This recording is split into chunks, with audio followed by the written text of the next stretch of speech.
بەهۆی قوڵبوونەوەی زیاتری قەیرانی دارایی و قورستربوونی دۆخی ژیانی هاوڵاتیان بەتایبەتتر کەم دەرامەتان بەرپرسیارەتی دەستگا و کەسایەتیە خێرخوازیەکان بۆ سوکردنی باری ژیانی خەڵک تا دێت قورستر دەبێت. ڕۆشتو بەتە بازار لە بەرەوەی 2000 پێ چۆن لە خەمیا بین چی بکەین مامۆستا؟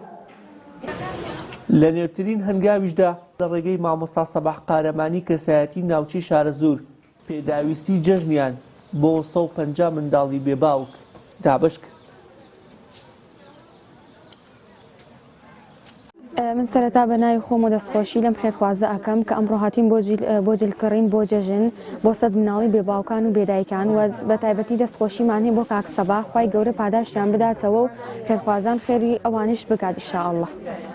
ئێمە کوڕڕێکخراوی خوشکان لەلایەن خێرخوازێکەوە هەستاوین بە دابینکردنی جلوبەرگ و پۆشاکی جەژن بۆ مناڵە بێباوکانە تقریبا 150 مناڵن جلی جەژنیان بۆ دابینەکەین لەلایەن کاک سەباح و خێرخوازێکەوە.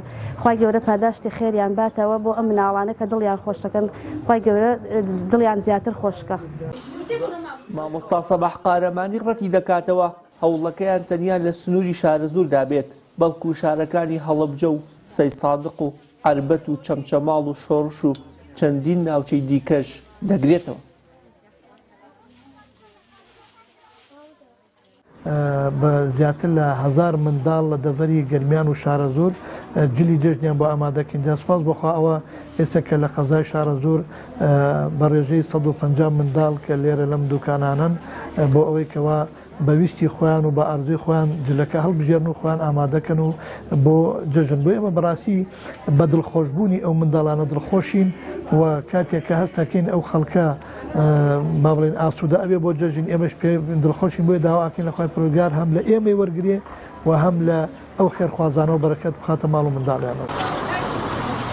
هاوکاری کەم دەرامەتان کاری لە پێشینەی حکومەت و دەستگاکانیەتی بەڵام لە هەرێمی کوردستان نەک هاوکاری کەم دەرامەتان نەکراوە بەڵکو شایستە و موچەی فەرمانبەرانیش ڕاگیراوە.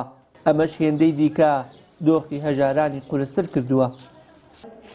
زانە چەند منداڵی بێناز ئەگری بۆ جلی جەژن و گیرفانی دایکی خاڵێ و باوکی خاڵێ جلی بۆ بکە چ مەسوولێک ئەگەڕێ و بێ بەنا ئەو خەڵکانە و بڵێ کواگی ئەو خەڵکە ئەگری ئێوە بە ملیار دۆلارتانەیە بەخواست هەر نەفەرێکیان موچەی 1 ساڵیە میلەتەی پێدرێ. وشیار محەممەد کەناڵی ئاسمانی پەیام شارەزور